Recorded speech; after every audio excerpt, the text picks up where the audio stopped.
Hare Krishna.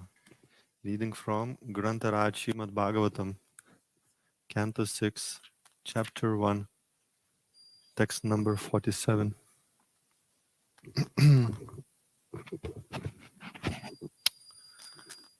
Vartamano Nyayo Kalo Gun Vartamano Nyayo Kalo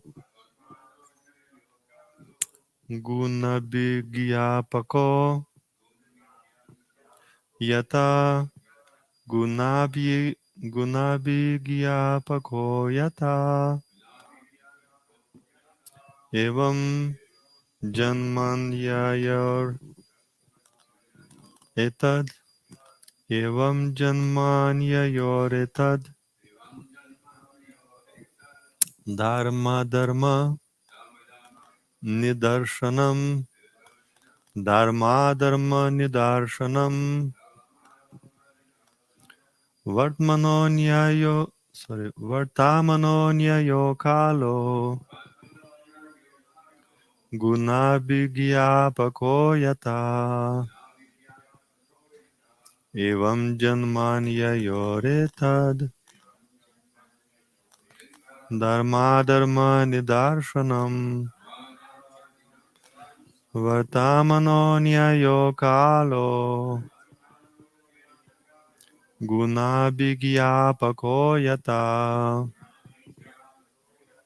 Evam Janmanyayor Etad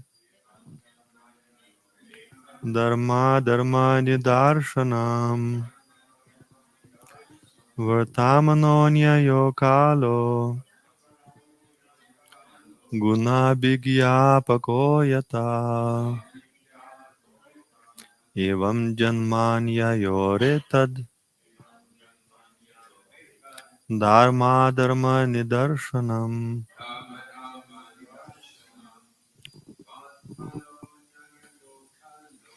Vartamano Nyayo Kalo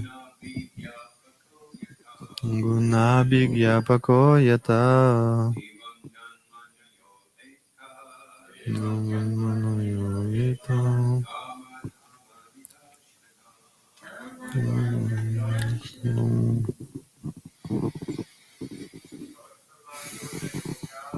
Vartamano Nyayo Kalo Gunabigyapako Yata Evam Janmanyayor Etad Dharma Dharma Nidarshanam Vartamano Nyayo Kalo Gunabigyapako Yata Evam Janmanyayor Etad Dharma Dharma Nidarshanam. Vaishnavis. Vartamano Nyayo Kalo Gunabigyapako Yata Evam Janmanyayor Etad Dharma Dharma Nidarshanam. Vardmana, the present, Anyayo, of the past and future, Kala, time, Guna Abhigyapaka, making known the qualities, Yata, just as, Evam, thus, Janma, birth, Anyayo, of the past and future births, Etat, this, Dharma, religious principles, Adharma, irreligious principles, Nidarshanam, indicating. Translation and purport by His Divine Grace A.C. Bhaktivedanta Swami Prabhupada Ki Jai. Just as springtime in the present indicates the nature of springtimes in the past and future, so this life of happiness, distress, or a mixture of both, gives evidence concerning the religious and irreligious activities of one's past and future lives. Purport. Our past and future are not very difficult to understand, for time is under the contamination of the three modes of material nature. As soon as spring arrives, the usual exhibition of various types of fruits and flowers automatically becomes manifest, and therefore we may conclude that spring in the past was adorned with similar fruits and flowers and will be so adorned in the future also. Our repetition of birth and death is taking place within time and according to the influence of the modes of nature. We are receiving various types of bodies and being subjected to various conditions. Om Jnanatimirandasya Gyananjana Shalakaya Chakshurun Militam Yena Tasmai Shri Gurave Namaha Shri Chaitanya Manobishtam Stapitam Yena Bhutale Swayam Rupa Kadamayam Dadati Swapadantikam Vandeham Shri Guru Shri Yutapadakamalam Shri Gurum Vaishnavamscha Shri Rupam Sagrajatam Sahagana Raghunatham Vitam Tam Sajivam Sadvaitam Savadutam Parijana Sahitam Krishna Chaitanya Devam Shri Radha Krishna Padan Sahagana Lalita Shri Vishakam Vitamscha He Krishna Karuna Sindhu Dinabandho Jagatpate Gopisha Gopika Kanta Radha Kanta Namostute Tapta Kanchana Gaurangi Radhe Vrindavaneshwari Vrishabhanu Sute Devi Pranamami Hari Priya Vanchakalpatarubhyascha Kripa Sindhubhya Evacha Patitanam Pavanebhyo Vaishnavebhyo Namo Namaha Jai Shri Krishna Chaitanya Prabhu Nityananda Shri Advaita Gadadhar Shivas Adi Gaura Bhakta Vrinda Hare Krishna Krishna Krishna Hare Hare Hare Rama Rama Rama Hare Hare Mukam karoti vachalam pangum langayate girim yat kripatamaham vande Shri Gurum Dinataranam.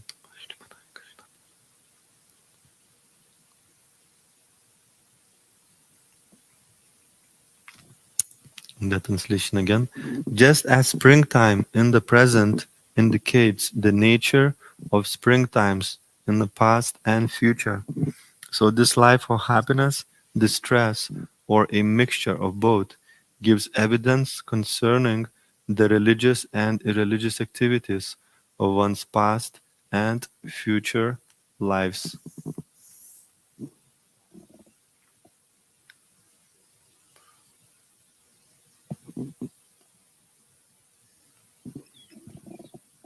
So various seasons has a different kind of symptoms, as we read in the purport. Spring that is coming now, although it seems like we had a few springs coming, at least has been coming and going. We had the spring coming. We had those, how do you call it, snowflakes? Sorry, snowdrops. Snowdrops appeared, and then again they disappeared with some snow, and they all came again. So it's a bit more difficult to analyze this analogy in when there's something going on with the climate. The seasons are a bit mixed up, but in an ideal world, which is world is not ideal now, there are certain distinction in the seasons. Although in the different parts of the world, those seasons may have a bit different symptoms, but there is some certain degree of distinction. And usually in spring, what we have, and for each season, what we have is different flowers are blooming. There's a different kind of temperature. There is a different fruits. And spring is generally characterized by some growth that various types of seeds are sprouting, various types of flowers. It's like considered like a rebirth season since time immemorial by even pagans And of course, nowadays pagans are considered some sort of primitive, but this actually was a remnant of Vedic culture. So it wasn't completely primitive. They had a lot of sense actually and understanding what is going on with nature. So um, now the Easter is often celebrated in a Christian part of the world, but in a more ancient times, it was like a time of rebirth, the time of after the winter. Usually, you accumulate various types of cobwebs on your mind, and it's kind of different energy. In the winter, we go a bit more internal, uh, more introspective, and we are not just like super energetic, unless of course you're a Hare Krishna devotee, and then that's a bit a different ball game. You can transcend all those influences of seasons, and we see it happens. But we'll touch about that a bit later. We're just speaking about general tendencies of this world, and then as spring comes in, it's kind of removing the cobwebs. People calling, like it's time for the spring cleaning, spring cleaning of your cupboards of your house, and also spring cleaning as well in your mind. Various types of sleepiness and laziness and moroseness. You can start kicking that out and kind of going forward into spring. And let's say you just came from you never seen spring in Scotland, because in some parts of the world is always winter. So let's say you're coming from like how you call it, is Antarctica or something. You were born in Antarctica to the family of scientists, and you've never seen spring. So you come to Scotland and you see a certain things what is going on now. It's starting to bloom. Uh, Snowdrops are there, and the temperature, like you start to see, is like green. Things are getting really green here in Scotland, and because if you know that this is actually the symptom of spring, even if you haven't seen the spring, but you know that every year the season has got a similar type of qualities. So even if you haven't seen spring before and you're going through it for the first time, then you will know that the next spring and the next spring and the next spring will have some similar type of qualities and tendencies. As I mentioned, and it may not apply in the current, climatic situation, because we get like cataclysms. We had like not so long in 2018, we had the snow in Sahara Desert. So these kind of things are going on. It's a bit unusual. But anyway, we're just speaking kind of in ideal world.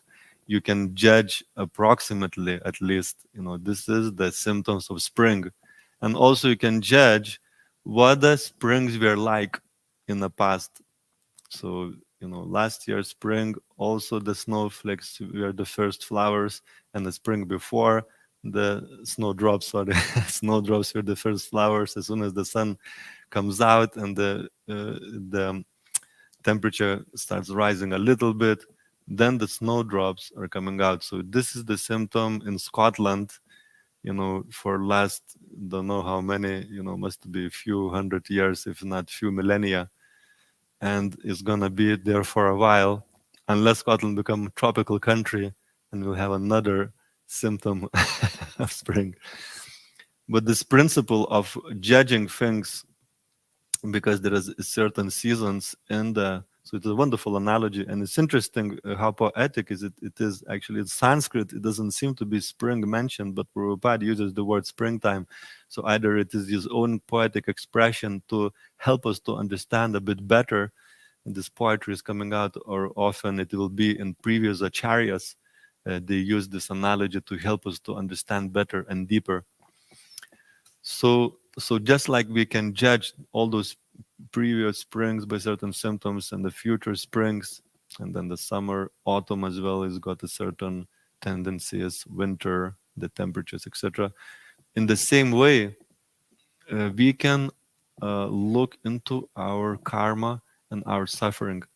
Sometimes people say, so what is the evidence, of the karma functioning? But if you look around, then you will see then some people are going through this very happy experience. And we also have hopefully some glimpses in our life. We're going to this, we're riding a wave of good karma. Like things are happening. We are jolly, everything is fantastic. But at other times that seem to go away, and we are going then through a struggle. There is some distress. It can be a physical distress, it can be a mental distress, and also there is a mixture. Sometimes you go like a bit of both things are going on at the same time.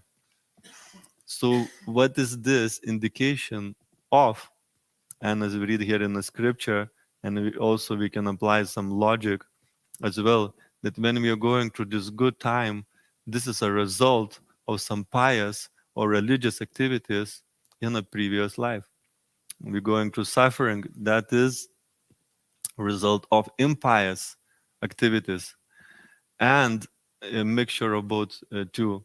And in the same way, we can judge what's going to happen in the future, in the future lives, if we are following the path of irreligion, breaking religious principles, being impious, then the future means suffering. Or if we are pious, uh, acting according to the scripture, then the future will be some material happiness. And then again, there is a mixture of both. And therefore, when devotee looks either in a life of a person who is currently suffering, but also as Prabhupada Prana Prabhu was explaining, that also when devotee looks in a life of somebody who is going through happy time, looks like material enjoying, having a fantastic time, earning a lots of money, traveling to Hawaii, building empire, and etc. Devotee, Advaita Acharya, actually, to give an example, when Advaita Acharya, before Lord Chaitanya was born, which is actually Lord Chaitanya's appearance day is very soon, 18th of March, Advaita Acharya, he was living in a situation in Navadvip where people were very kind of religiously pious and materially educated, and they were enjoying their senses in a kind of pious ways. But he was looking at these people and he was shedding tears in compassion. Why? Because now, even now, you are enjoying and happy. There's a tendency to for the season to change.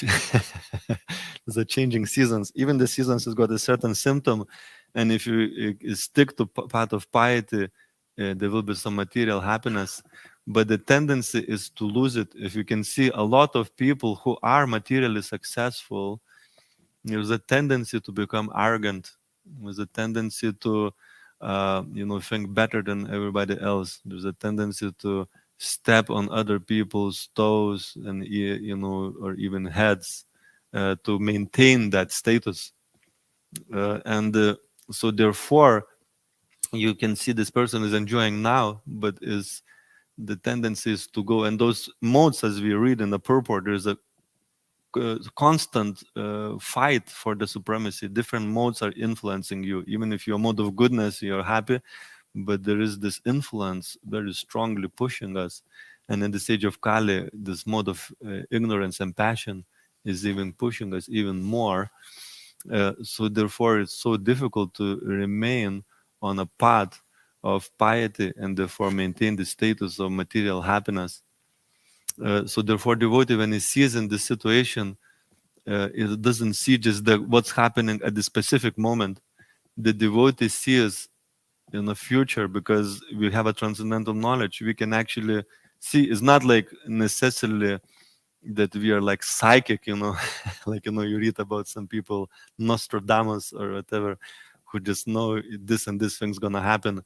But what we do know, if you do this, that is gonna be a result. If you do activity in a mode of ignorance, that's going to be the result. If you do activity in a mode of passion, there's going to be a mixture of happiness and distress. If you do activity in a mode of goodness, there's going to be a certain degree of material happiness.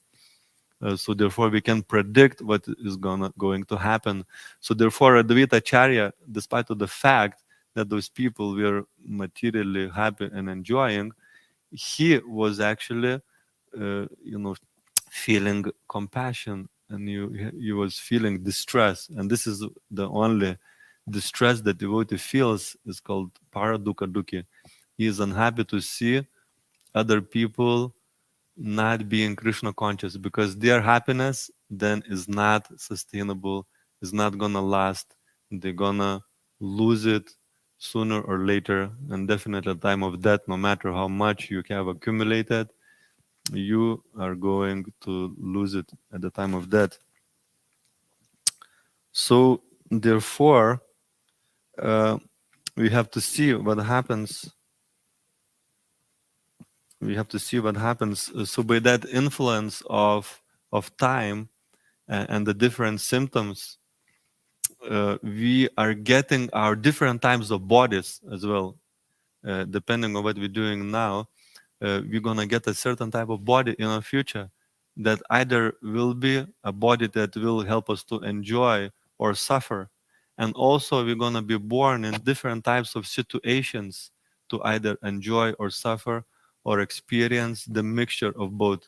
So this is what we are accepting by being in this material world, that by our activities we are producing a further bodies, which, even with the most pious person in the world, we're getting another body, and body means will be certain degree of suffering. No matter how much rich you are, the virus is not skipping the rich.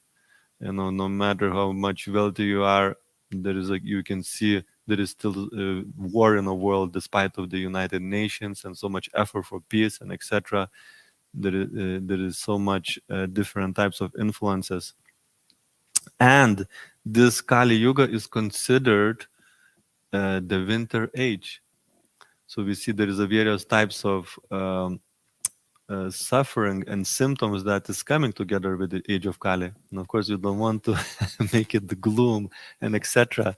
But the reality is that there are universal seasons as well. There's a universal springtime, universal summer, universal autumn, and universal winter. And we are going to universal winter. Therefore, the thing is that in universal winter you can do so much effort in one sense on material platform. We are speaking, you can try to stop, like reduce this and that policy. You can have this policies for well-being. You can try to help the poor. You can try to help in so many ways. Like we have, like in Scotland, 18,000 charities. We have around the world all sorts of humanitarian work. But you can see, despite of this increase of humanitarian work around the world, it doesn't seem that it's actually fully resolving the problem.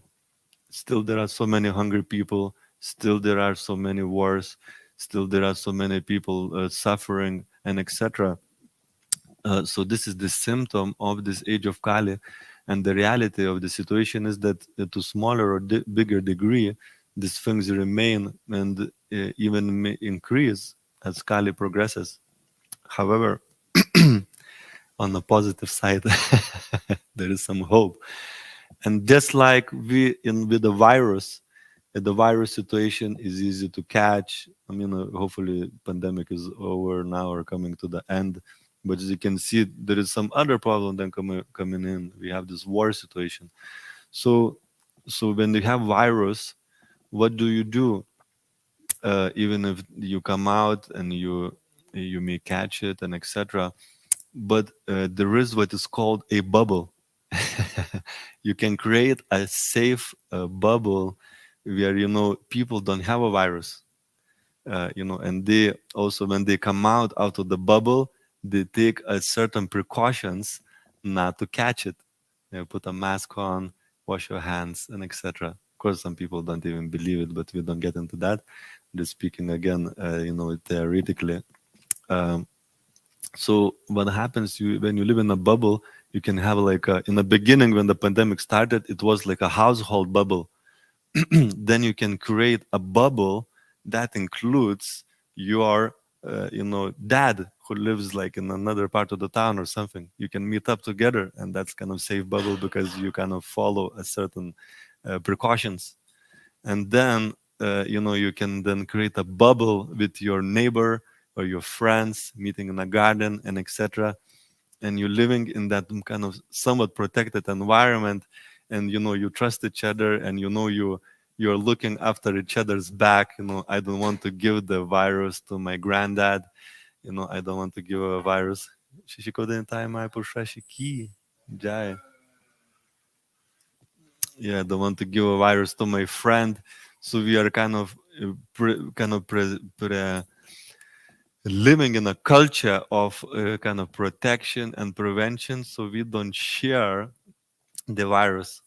So this is what we are trying to achieve in the Krishna consciousness, despite of the fact that this age of Kali, it is a winter age and has so many bad qualities. There is one good quality in this age that can create a bubble, first in our own hearts and then in our own minds, but also then in creating a geographical or Krishna conscious communities in terms of the values and the practices that are spread out, throughout the countries and the world, that creates that spiritual bubble of the Krishna conscious values. The world is gonna take its own course according to the season of winter of Kali. However, we can create those spiritual bubbles, in our own lives and hearts and the communities. We can be protected in a few different ways. One is by Krishna conscious values, that we are sharing certain values that we're applying in our life, and that is sharing with all the different devotees all around the world, in any part of the world that we have a common set of values, transcendental values that are constant. So this is what it means to transcend the situation of this material world, that you're starting to practice the values and the symptoms of the eternal season of spring of transcendental world of Goloka Vrindavan. Then you can start applying those the same symptoms and qualities and values of transcendence in your life. So what happens then? Then the future, if your current activities are transcendental, your future is also transcendental. Just like if you live in pious life, your future will be in pious. If you're becoming a fault finder, if you're seeing the faults and looking for the faults of others, your future means you will be full of faults. That is the law of nature. If you're going that path of being a fault finder, your future will, in this life or the next life, you will be full of faults. And if your life is transcendental, if you're aspiring for transcendental values, your future life will be transcendental. When you achieve a full perfection of that transcendence, you won't take a birth again, because there is no more situation, there is no longer a body in this material world can facilitate your consciousness. There is no longer a situation in this material world that can give you a reaction to your past activities, because those reactions are no longer there. So you take birth in a spiritual world, or you regain your original identity in a spiritual world, unless you have some special mission given by Krishna that you take birth here in this material world. But again, you're protected by Krishna consciousness, by the level of your consciousness. Just like we see Srila Prabhupada, he was born in this situation, but he was born in a family of devotees. Krishna was present in his life from the very birth. As soon as he opens his eyes, you would see, his alarm clock was ringing of the bells of his father, offering arati to Radha and Krishna deities. This is how I was waking up. So he was in that environment because of his consciousness, and because he is living in a spiritual world, but is coming here and bringing the spiritual world with him. So the spiritual world is in a past, the spiritual world is here for him while he's here, and the spiritual world, because of his transcendental life, is in a future, whether he's gonna go back to Goloka, or whether he's gonna take another birth to save fallen conditioned souls. That transcendence remains. So this is actually a very powerful wake up call should be for us that, uh, as we mentioned, there's a symptoms of winter in the age of Kali, and actually they will not disappear altogether. And even we know there's a golden age. What we're speaking about golden age that Lord Chaitanya has started 500 years ago, and there is some understanding in a different other communities that is going to be a certain period, very auspicious. It not necessarily is just gonna completely transform the whole world, but it's actually gonna create a bubbles of qualities and spiritual communities and people who live, as we mentioned, share the qualities and the values, but how to preserve and maintain those values because of the influence is by the medicine. You have to take the medicine so you don't become infected, just like wearing masks. And sorry for using the, maybe it's already you too much, you had enough of this COVID, but it's just a very illustrative example that you are protected, by the mask or hygiene and etc. So we are protected by the hygiene of values, and we're protected by the medicine of the holy name from the infection of this very bad age. And just like in winter, you put a very warm coat as well to keep yourself warm, despite of the fact the temperature is very low. If there's a saying in Scotland, there is no such a thing as bad or cold weather, but there is a thing called inappropriate clothing. Put your waterproof hat on. Put your thermal gloves. Put your Dog 2.4 socks that was super thick socks on, and 7 layers. At time when I go out distributing books in winter, I often wear 7 or at times even 8 layers, but I wasn't able to do 9 just yet because it's just no space. I think you need to, you need to get a thicker jacket, which is far too big for me to be able to fit, more layers. So my record is 8 layers. And I didn't had such a, the winters, although at times were quite cold. And this is how people survive in Russia and, Lithuania. The winter I was leaving for Scotland, the first winter that was in Scotland was quite warm here in 2003. But in Lithuania, it was -20. But the life goes on. Why? Here it can be like almost a crisis. I saw a few winters when it's -20. It's like a major crisis. Things just closing down, businesses closing down, everybody sitting at home, surrounded there like a wooden heater or something, or electric around radiator. But life goes on in Russia when it's -20 because they have their very thick, very very thick, huge huts that keeps them warm, and they have these things that goes over your ears. Uh, so not people necessarily are cold, but they're like warm. If you have appropriate clothing, it's warm. If you have an umbrella, you don't get wet.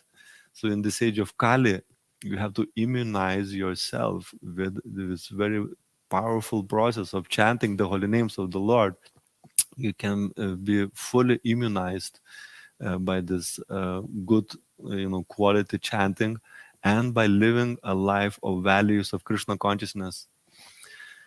And of course, it may be a little bit more difficult to do if you are living further away from devotional community.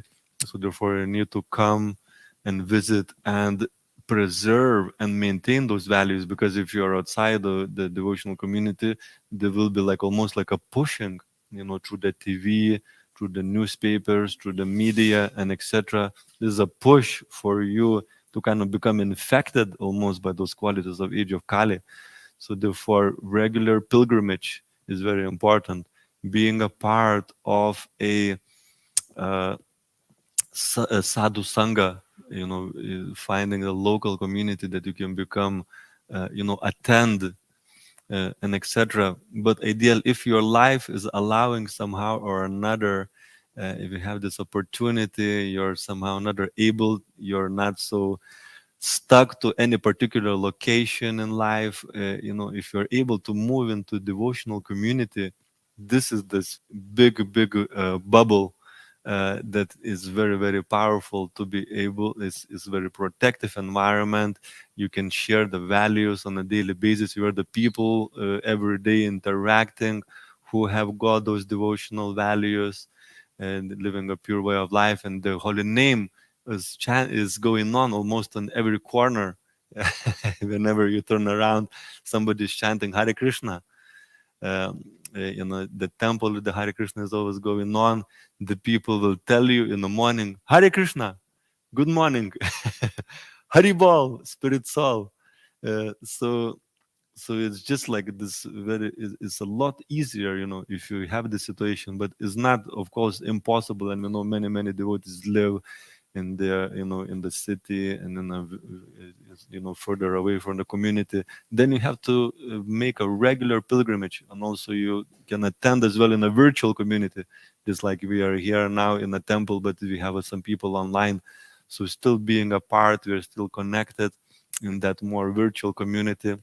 Like Aman, we now see him physically, but for a good few months, he was very actively taking part in our classes, asking brilliant questions. And we, like, when he came here physically, it was like receiving a family member that we already know. So we have like a lot of more people than out there. Yeah, please remain a part of the community. It's so important. Is most fundamental principle. Even if you're living somewhere a little bit away, you have to take part, virtually, to share and maintain those Krishna conscious values, and you have to take part in Japa Sangha, facilitated by Adakshija Prabhu, to maintain your very good quality japa. There's a few people lives are being revolutionized by this japa sangha. Even they may be living a bit distance away, and due to pandemic, it's a bit more difficult to visit the temple, but they're able to maintain and increase the quality and quantity of their japa, and then be part of this spiritual bubble that we're creating. And this is what it means as golden age that is developing and coming. Is starting in our own hearts, that purity, and then we're sharing it with others. And we want to bring more and more people into that safe bubble that is created by chanting the holy name, by living a spiritual lifestyle, by creating devotional communities more and more. And Prabhupada said that millions of people eventually gonna come to our farms. So this is something very beautiful vision that we have, is to make this self-sustainable communities to happen centered around the worship of the Lord of Radha and Krishna. So inviting everybody to somehow or another contribute, whether you are able to contribute it physically, or do some volunteer work and come for the weekend, come for the festival, and help to fulfill this beautiful, amazing vision that Lord Chaitanya has gave us, that coming to Srila Prabhupada, of devotional communities that are sending people living that transcendental life, and then the transcendental life continues after that in a spiritual dimension, in the spiritual world, back in Goloka Vrindavan. So are there any questions or comments on these points?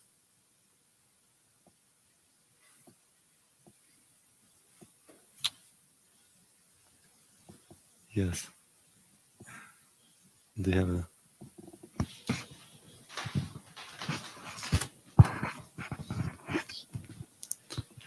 Hare Krishna, thank you.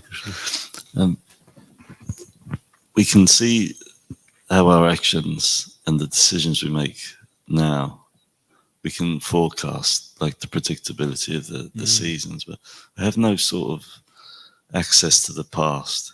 You know what I mean? I can't kind of see what, I come from, well, if someone comes from an irreligious family, of ignorance, say, but somehow wants to change, you know what I mean? It's quite hard to, can't really form a question out of this. It's just like an observation, I suppose. It's how does someone make that shift in karma. You know, I've heard people say that, and I don't know if it's true, but they become a devotee, the guru takes on the karma or the, you know, I'm wondering how that shift happens and how that will affect the next birth, I suppose. I mean, if someone change from in one lifetime this sort of irreligious life and living a wrong life into something better, maybe be born into a Krishna conscious family. I don't know how that comes about with no knowledge of the past. If we had knowledge of our previous life, how helpful that would be. It's a good point. It may seem that we don't have knowledge of our previous life, but actually, based on this, on the same principle that we are discussing now, about that we can know the symptoms of spring, because the way the spring is now, that means it was in the same way in the previous, seasons. Actually, we can know. We are not necessarily, like very specifically know, in this year in a previous life, I punched someone, so therefore now I'm getting a punch myself or something. But by our consciousness and by our attachments and by our kind of suffering and happiness that we are going through, we can actually judge. And as you go on in Krishna consciousness, sometimes you approach a certain consciousness of your own that you think this cannot be coming from this life. I cannot trace it. That kind of state of behavior, consciousness, or the mindset, I cannot trace in this life.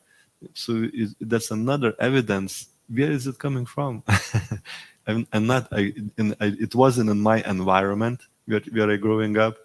My parents didn't have this. Like for example, you may have like a very deep envy and jealousy for something, for some type of people or some type of activity or something, and it's just no reason. You cannot trace anywhere where you could pick it up.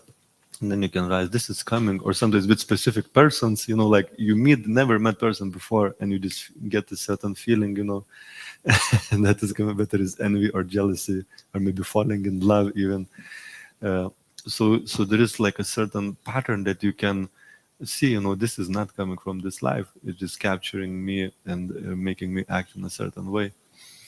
So we can actually know, by our consciousness, and we become more acutely aware as the purification is taking place.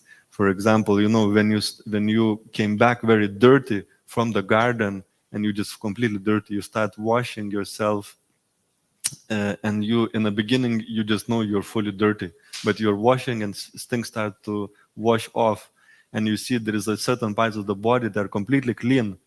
But then there will be parts, sometimes when you scratch on a grass or something, there is this green bit on your hand. You start to see this is actually, I need to work more on this. And it's like you have to really brush it, properly with some scrub or something to get off your. So you start to see there's some stuff that it requires a special attention. So you start recognize this is actually must be coming from past life. It's so deep rooted, it's so dirty. It's just it requires a extra effort and support. And then in terms of changing values, like for example, now there is a lot of coaching. This has been recognized in the various parts of life, and people are so much against authority. But when they want to become, a vegan, or they want to have a successful business, they go to a guru or a coach of that specific type of situation. They approach an authority, an expert in that situation. But no, I don't like authority. But you always go to authority. It's crazy not to go to authority, or like citizen advice bureau and etc. We always go to somebody who knows more. It's silly, foolish not to do that. If you just try to work it out yourself, you create so much problem for yourself. So the principle of authority always remain, but is to finding a right and good authority that can give you a proper guidance. So like to becoming vegan nowadays, you can find a mentor that will help you. You have to adjust your lifestyle. You have to go through your weak moments when you're craving for cheese. No, there will be some ways to deal with it, and etc. So somebody will give you an advice. So in order for us, may seem like inconceivable how I can change my lifestyle and the values to enter properly this Krishna conscious life. But actually it is possible by having a mentor, by having a guru. As you mentioned, there is initiating guru. And if you're really sincere, it's described that 50% of your karma, the guru will take and burn, and therefore your path becomes a lot more clearer when you, after initiation, if you do it with right understanding, sincerity, and intention, your path will be cleared very significantly. It could be up to 50%. Then you can go forward. And then there is a shiksha gurus and mentors and etc. that can help you to adjust and change. So that something that is impossible with the proper guidance becomes completely possible. In the particular story about Ajamil, he started off as a Brahmin, and then he strayed off the path, and then he resumed the path again. So Rupa Goswami explains, if you have an attraction for studying Krishna conscious literature, it means you've practiced in a previous life. So you had values, you abandoned the values, you became forgetful, and then on reflection you realized, oh, I've been going the wrong way, and I've wasted so much time. And then you get back on track, back on course. And that's why the story is so nice, because he was 88 by the time, and still within just a few years, he was able to achieve a perfection. So that's like Bhagavatam's foreseeing that that's one of the big problems people will have, is they'll feel that they can't change, but if they can recollect that when they were younger, they must have had these values to be drawn again to them, even if it's at the very last stage of your life. There's still hope for you. No, that's a fantastic point. That is, it may seem to be unnatural, but it's actually the most natural thing, and that's why we are attracted to it, because it is the most natural thing. Even it may be difficult, etc. But we can do it because for the soul, it is the most natural situation to have those qualities, to have that lifestyle. It just may take a little bit of time and guidance and support, but it is our natural condition. Thank you. Stop here. Srila Prabhupada ki jai. Grantaraj Srimad Bhagavatam ki jai. Nitai Gaura Premanande. His Grace Raghunath Bhatta Prabhu ki jai.